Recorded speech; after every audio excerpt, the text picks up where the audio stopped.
Isa ba kayo sa mga nakaranas ng locked account at di mo alam ang gagawin? So ituturo ko sa inyo ngayon ang paraan kung paano natin maibabalik ang ating account.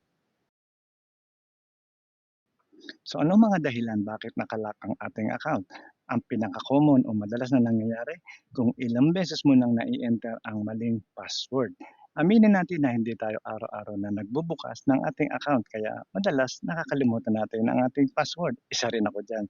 So wag nang paulit-ulit mag-try dahil 5 beses lang o 5 consecutive incorrect password entries ay maaari nang ma-block ang iyong access. Susunod ay ang expired o ang invalid password. Binanggit din ng SSS na maaaring ma-block ang access dahil sa password expiration. Kung mapapansin nyo na kapag nakalagin kayo, may nakasulat dyan na password expires o tapos may date, di ba? So bago mag-expire sa date na nakalagay, so ninyo na mag-update ng password bago malak ang inyong SSS account. So paano tayo magpapalit ng password?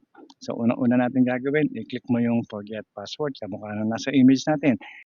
Dito, pumili ka naman kung ano ang preferred mong sagutin. So pwedeng multi-factor o kaya ay security question. So ang pipiliin ko ay ang multi-factor para sa phone ko matatanggap ang message ng SSS. So pumili ng isa, one-time PIN o one-time based. Ang time-based ay hiwalay ang proseso at kailangan i-set up. So gagawa tayo ng hiwalay na video niyan tungkol dito. So sa ngayon, ang pipiliin natin ay ang one-time PIN through SMS para sa phone natin makukuha ang ating SMS. Susunod ay i-enter mo na ang iyong bagong password at ulitin mo lang ang confirm new password and then click mo lang yung submit button. So pwede ka na mag-login ulit gamit ang iyong bagong password. At kapag hindi pa rin naayos, so ano pa mga ibang issue kung bakit na-lock ang iyong SS account? So una, may problema tayo sa ating account verification. Kailangan ng authentication gaya ng SMS OTP o kaya ay TOTP para ma-verify ang identity. So number 2, hindi tama o hindi updated ang account information. May karapatan ng SSS na isuspend o i-terminate ang iyong account kung may information na mali o hindi kumpleto o pinaghihinalaan hindi accurate. Number 3, authorized, fraudulent o abusive use ng my.sss. Maaaring ma-disable o ma-terminate ang account kapag lumabag sa rules o na-abuse ang system. Isa sa mga yan na maaaring dahilan kung bakit your account has been locked ang lumalabas.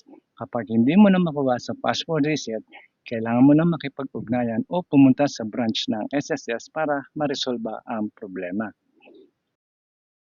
So maaari ka rin tumawag sa SSS Hotline 1455 para humingi ng assistance tungkol sa lock account o pwede rin tayong mag-email sa email address na yan at sabihin mo lang na gusto mo magpa-assist tungkol sa iyong locked account.